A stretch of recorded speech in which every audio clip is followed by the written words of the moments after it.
Bueno, continuando con nuestro programa, eh, voy a presentar la conferencia magistral COVID-19 y tracto gastrointestinal, algo que está, pues obviamente, presente y de moda, y además siempre está saliendo información emergente.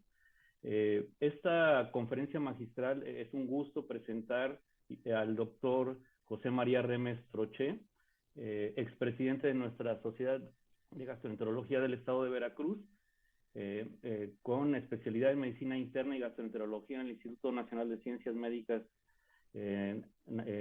Salvador Subirán, posgrado en motilidad gastrointestinal con un postdoctorado en Iowa, en Estados Unidos, y actualmente director del Instituto de Investigaciones Médico-Biológicas de la UB. Eh, como ustedes saben, el doctor Remes tiene múltiples publicaciones en revistas nacionales e internacionales y conferencias en congresos. Yo, desde que lo vi llegar a Veracruz, he visto su evolución impresionante y sobre todo la formación de nuevos valores en gastroenterología para nuestro país. Muchas gracias, Chema, por tu participación y un gusto presentarte. Gracias Tomás. Buenos días todavía. Pues para mí como expresidente y miembro de nuestra sociedad es un placer y un honor poder platicar acerca de esto que ojalá y en 1 o 2 años pase al olvido por los estragos que ha tenido con nosotros, pero como bien los mencionabas, como gastroenterólogos, a partir del inicio de la pandemia el año pasado, tardaron pocos meses en darnos cuenta rápidamente que el SARS-CoV-2 es un virus que ocasiona y afecta el tracto gastrointestinal de forma importante, por lo menos en una tercera parte de los pacientes. Yo esta plática la he venido dando desde hace algunos meses y ayer que checaba los números, diciembre fue la última vez que chequé los números y los números de ayer son impresionantes.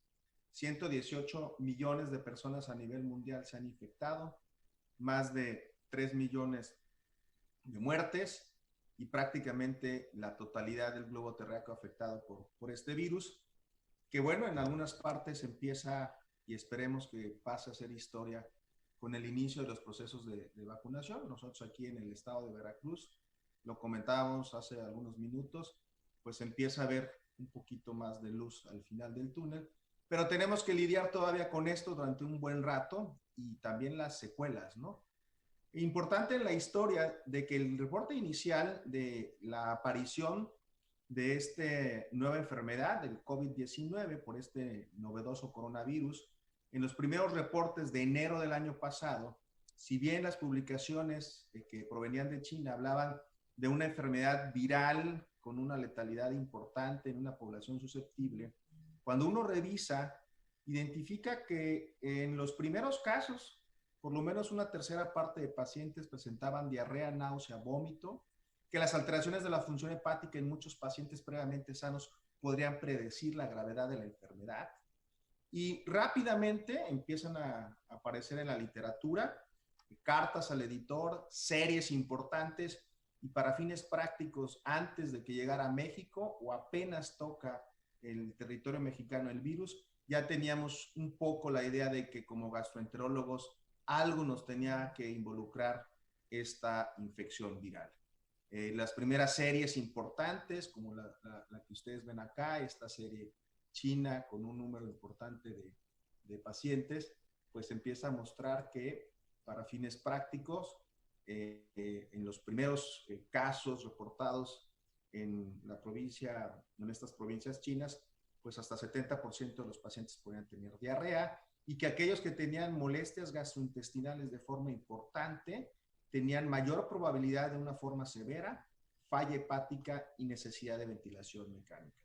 Posteriormente, estas series empiezan a ser cada vez más grandes y empezamos a tener estudios en Estados Unidos que reportan esta alta positividad de manifestaciones digestivas en pacientes con COVID-19 Y curiosamente, cuando aparece el virus en esta parte del mundo, en el continente americano, las series americanas y las series posteriormente latinoamericanas demuestran que no necesariamente se acompañaba con una alta mortalidad.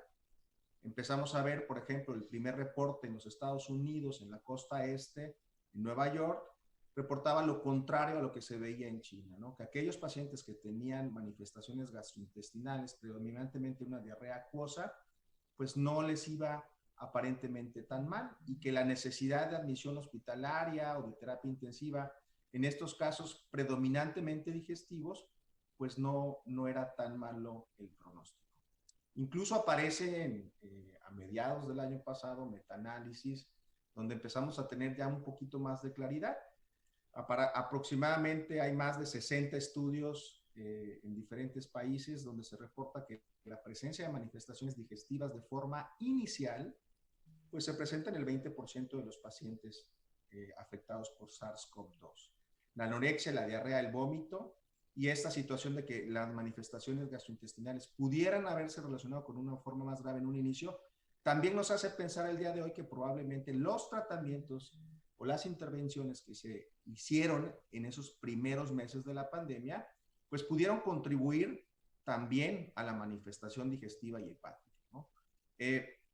Importante también que de forma temprana se empezó a reportar que aproximadamente una cuarta parte de los pacientes podían incluso replicar el virus a nivel intestinal y que la detección en materia fecal pudiera ser también algo que ayudara. Y vean, esto es uno de los metaanálisis que salen a mitad del año pasado, donde aproximadamente la prevalencia de anorexia, náusea, diarrea va a ir variando entre un 10 hasta un 20%, ¿no? 3 de cada 4 pacientes lo pudieran tener. Respecto al COVID gastrointestinal, una de las cosas que rápidamente se empezó a trabajar en colaboración con otras partes del mundo fue estos estudios multicéntricos.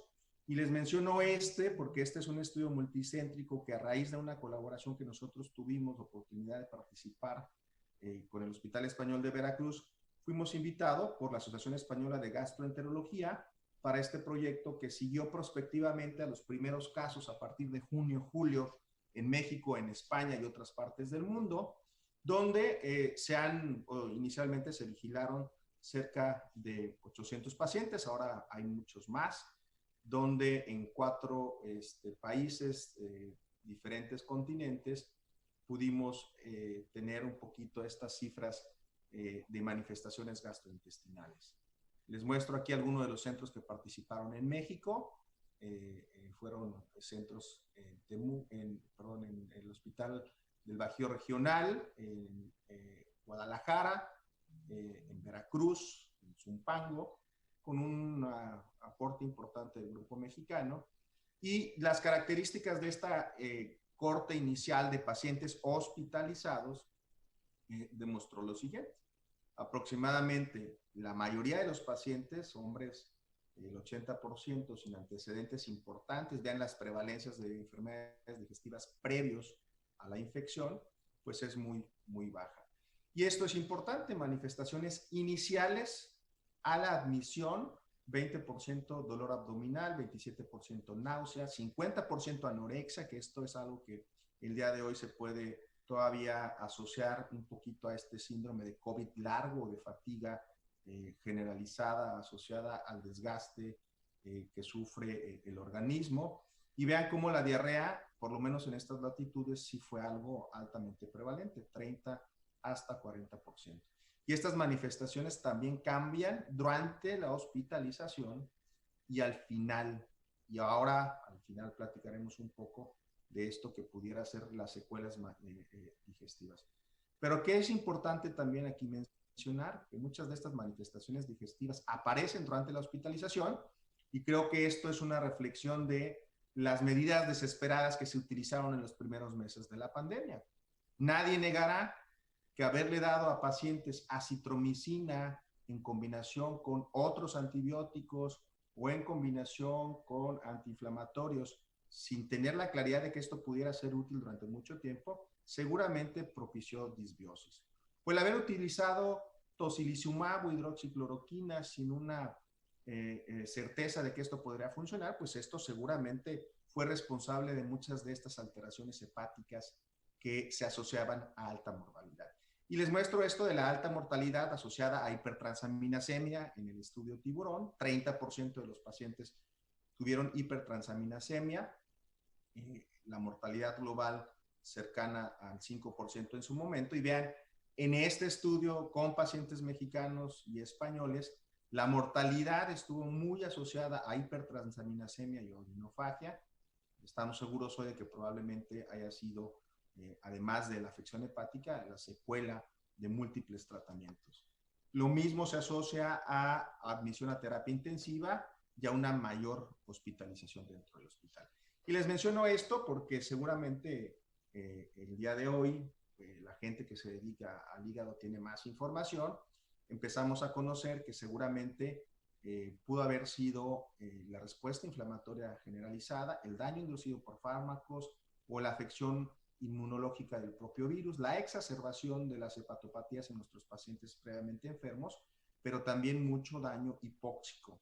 Y en ese sentido, esta es una lista de aquellos medicamentos que el día de hoy, en retrospectiva, pudieran explicar estas alteraciones en la función hepática.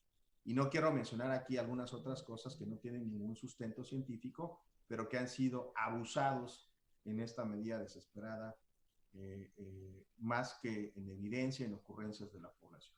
Les muestro esto que les comento un poquito también lo que ha pasado con los grupos de colaboración en México, el estudio que se llama Sígame COVID, que fue una revisión prospectiva nada más de centros mexicanos, donde participaron hospitales en Puebla, Torreón, Culiacán, algunos pacientes de la Ciudad de México y de la ciudad de Mexicali, 400 pacientes que en su momento hicimos un análisis retrospectivo, un grupo de colaboradores conocidos por todos ustedes, demostrando que evidentemente ya la mortalidad asociada a COVID-19 solamente en México era mayor a lo reportado en otras partes del mundo, y lamentablemente esto sigue todavía presente en nuestro país.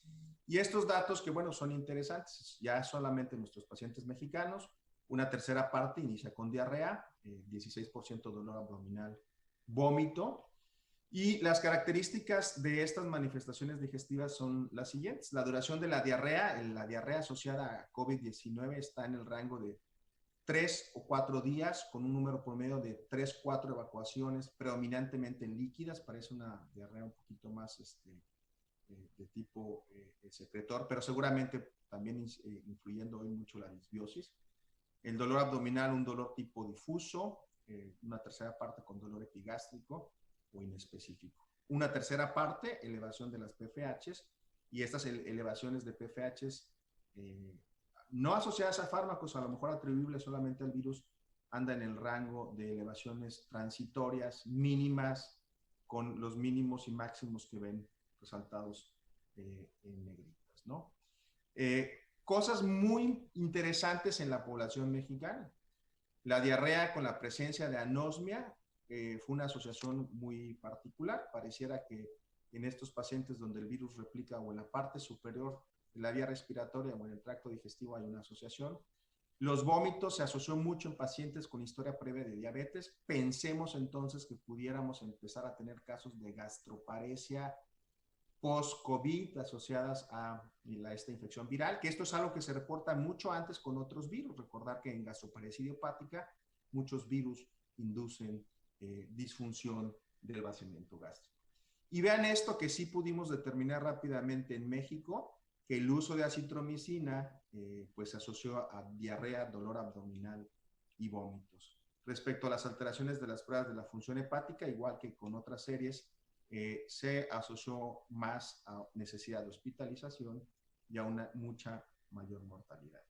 Les presento también esto, que es seguimientos de estudios mexicanos, donde igual hemos podido colaborar con un grupo importante de gente en el país, y es lo que pasa en esos pacientes que se recuperaron de la infección después del COVID y los factores asociados. Esto lo lidera el grupo de Mexicali por el doctor Flores Rendón, donde a través de encuestas a pacientes que ya se han recuperado de COVID, tratando de identificar esos síntomas asociados a dispepsia, como la saciedad temprana. La saciedad es algo que aparentemente va de la mano de la anorexia. Nuevamente pensar en esto que ahora le llaman el COVID largo. Y los síntomas más reportados, quitando la dispepsia o la saciedad temprana y las náuseas, ven que aparece plenitud, pirosis, distensión, vómito, diarrea, disfagias, ¿no?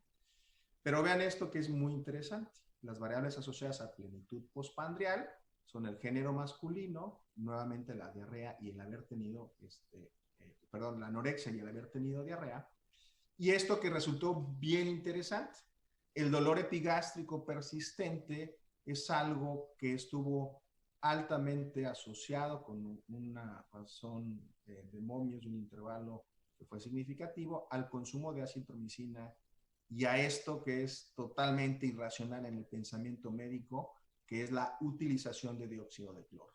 Seguramente todos ustedes ya han visto casos de gastritis, esofagitis, úlceras en relación a esto que pues no es más que una medicina pensada en ocurrencias, negligente, pero bueno, lamentablemente la población lo sigue haciendo y lo sigue consumiendo. Entonces, nuevamente pensar que qué tanto estas manifestaciones digestivas o lo que veamos después sea una secuela de esto como el dióxido de cloro. Y curiosamente hoy cuando lo preguntamos intencionadamente de forma dirigida, hay pacientes que lo niegan, o sea, les da un poquito de pena el haber aceptado que tomaron dióxido de cloro pensando que era algo útil y empezamos a ver úlceras y demás. Les quiero mostrar esto que está también ya muy reciente, está empezando a aparecer el papel de la microbiota. Evidentemente era cuestión de tiempo en que empezaran a aparecer estudios demostrando que los pacientes con COVID-19 pues tienen una microbiota totalmente diferente, ¿no?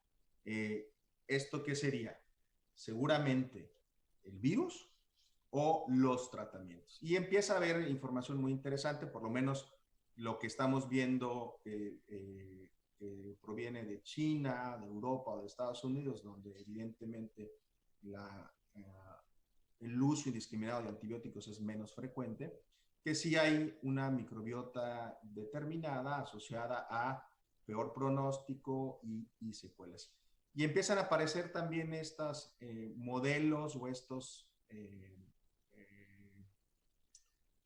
diagramas muy gráficos donde dicen que probablemente el SARS-CoV-2 a nivel celular produce esta disbiosis y que seguramente esta desregulación inmune con una respuesta inflamatoria de bajo grados en el contexto de la hipoxia y de la tormenta de citocinas, pues seguramente afectan las terminaciones nerviosas y que pudieran condicionar estos fenómenos de hipersensibilidad visceral y dismotilidad, que finalmente en el trayecto hacia las partes superiores del sistema nervioso pudieran hacer esta interacción en las zonas prefrontales y explicar un poquito entonces esto, ansiedad y depresión. Esto es algo que me parece muy interesante, pero también es algo que podemos pensarlo al revés. ¿Qué tanto la ansiedad y la depresión están determinando que las manifestaciones digestivas, el síndrome de intestino irritable preexistente o la dispepsia funcional preexistente, pues persista más? Les muestro esto, que también me parece como muy importante mencionarles el día de hoy. Se empieza a postular que tendremos una ola inevitable de trastornos funcionales digestivos posteriores al COVID-19. Y se empieza a proponer que pues por ahí habrá trastornos funcionales digestivos. Vamos a poner el ejemplo, síndrome de intestino irritable, ¿no? Post-COVID, donde al parecer esto, la disbiosis, el virus, si 3 a 6 meses después persisten los síntomas y el paciente no cumplía con estos síntomas previos, pues pudiéramos estar hablando de a lo mejor un síndrome de intestino irritable post-infeccioso por COVID-19.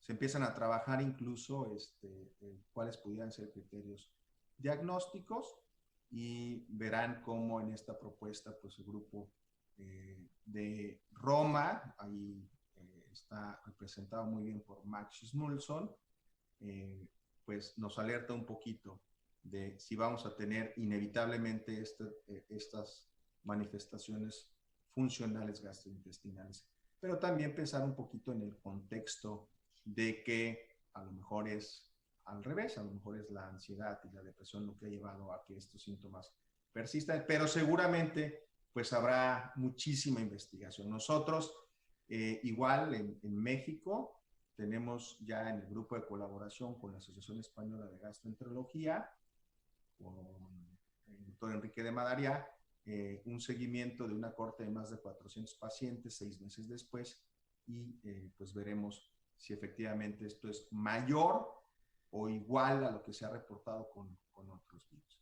Esta es una imagen muy, muy ilustrativa, publicada recientemente, donde se resumen cuáles son esas manifestaciones digestivas asociadas a COVID-19 y los potenciales mecanismos, como por ejemplo la disgeusia, la náusea, el vómito y la anorexia, atribuibles a las alteraciones del eje intestino-cerebro. Las alteraciones biliares y hepática, hay interesantemente ya publicado hace un mes una serie de pancreatitis aguda asociada a COVID-19. Es extremadamente raro, pero lo hay. Manifestaciones gastrointestinales, dolor, además de la diarrea y del dolor, colitis isquémica, sangrados, intususcepción, las alteraciones esofágicas, la pirosis y las alteraciones gastroduodenales, lo que pareciera ser este síndrome dispéptico postinfeccioso.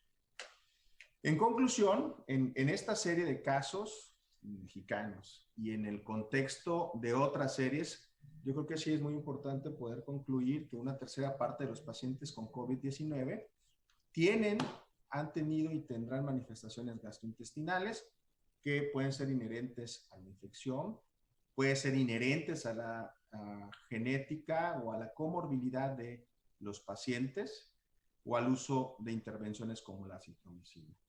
Como en otras series, la evidencia en México, comparado con otras partes, las alteraciones se asociaron en su momento a mayor mortalidad, lo que sugiere mayor gravedad de los pacientes.